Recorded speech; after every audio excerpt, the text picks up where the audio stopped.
Yun, so guys, nandito tayo sa pinyahan ng pamangkin ni Jowa. Yan guys, ang daming pinya. So guys, ang lawak niya hanggang doon siya sa taas. Oo nga eh. Una ka na kuya. Biglang nasulbot si Tito eh. Kaya. So guys. Ito guys, ang lawak. Aray, natutusok ako ng mga tubig. Yan guys, ang daming pinya.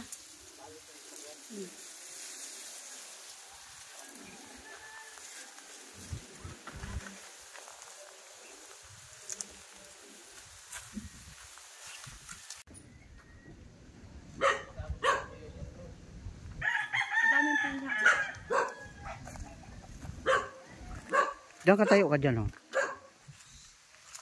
Ito pwede na ito tayo. Diba?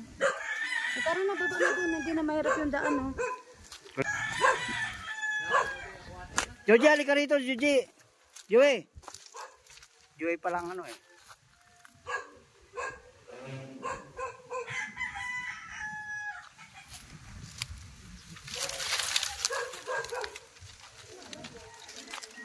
Malawak pa na oh.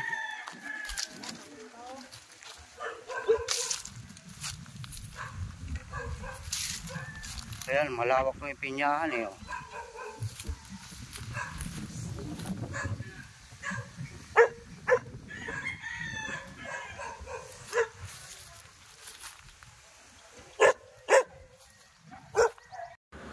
Ito nga guys, bababa kami sa pinyahan ng pamangkin ni Jowa. Ayan guys.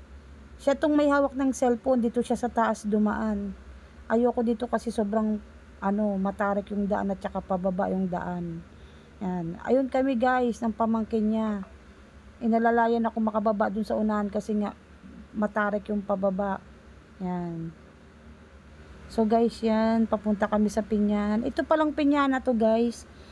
May-ari nito ay yung pamangkin ni Jowa. Tapos ang harvest ito ay sa May pa daw. Pero yung iba malalaki na, pero sabay-sabay daw to guys sinaharbis. Kahit malaki na yung iba, kagaya nito guys, so malaki na. Oh. Gusto ko na nga kunin guys. Ayan, kaya lang hindi pa daw pwede. Kasi May pa nga daw po. Pero yung nakaraang mga taon na pumunta kami ditong nag-harvest sila, naabutan namin. Binigyan naman kami at syempre bumili rin kami gawa ng pampasalubong namin doon sa aming lugar. So guys, ito yan, oh, ang daming pinya guys. Ang gaganda talaga ng pinya guys. Ayan. Ang daming pinya. Ayan guys, malaki na rin siya. Oh, ayan, oh, ang laki. Pati ang katabi niya, malaki na rin. Oh, so guys, ayan. Ito maliit pa. Ayan. Ayan, ang dami guys. Ang daming pinya. Ayan. So ito nga guys, tinawag nila ako. Ayan. Ayan guys, ang laki oh. So ayan guys, tinawag nila at nagpa-picture nga sila sa akin. Picturean ko daw sila guys. Kasi bago daw kami umuwi, may picture man lang silang magpamangkin, magtsuhin. So pinicturean ko nga sila guys. Yan. Yan, tuwang-tuwa nga yung dalawa kasi pogi daw sila, magkamukha raw sila. Yan. Hindi naman sila masyadong excited sa pa-picture. So guys, sana nagustuhan nyo ang aming video. Kung bago pa lang kayo po sa aking YouTube channel, huwag niyo po akong kalimutang i-subscribe guys. Yan. Ito guys, ang laki. Ayan guys. So, nakakatuwa yung mga pinya.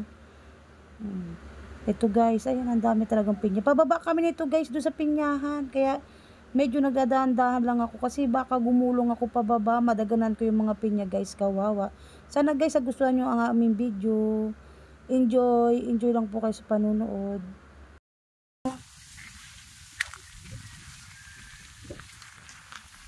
Saan? Ayan.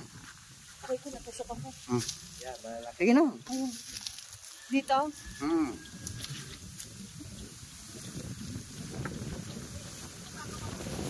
Malapit ang anihin tong pinyan to.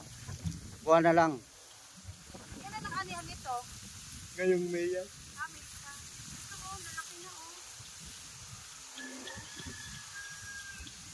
Pinapicture mo na ako. Ayan, magtatanim na lang daw siya ng pinya. At saka, ayan.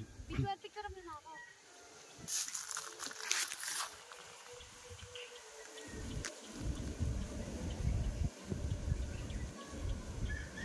Okay na? Bigyan mo ang gagawin pa yun. Nakuha anak ko? Oo. Kaya lang, babalik ko. Teka lang. Ang daming natusok pa eh. Kita tayo. Lalaki. Yan ang mayari ng ano dito, pinyahan. Pamangkin ko yan. Lahi kami mga gwapo eh.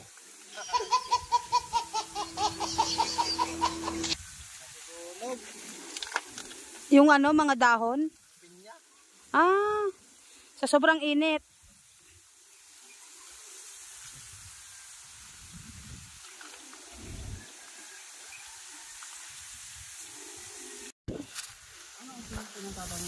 Mari. Pagka-inarbit mo yan, pagka-inarbit mo, puputulin na lang yan. Yung ganyan. Tapos tanim, bubunga ulit siya. Galing pala, no? Ang pananim niya yan, ano na yan, yung nasubok na yan. So, siyempre, pag malalaki, mayroon Ibig sabihin na. Ito guys, ang laki na. Guys, ang daming tanim na pinya. Dito lang yan guys sa may Tagaytay. Napadaan lang kami dito. Ayan guys, ang laki ng aso. Sana hindi mangagat. So ito guys, packet na kami dun guys. Maraming salamat sa panonood nyo. Kung bago pa lang po kayo sa aking YouTube channels, paki-subscribe po ako. Paki-like. Paki-pindot ng notification bell. Guys, hanggang dito na lang ang video namin. Maraming salamat po sa panonood. Sana nagustuhan nyo. Bye-bye!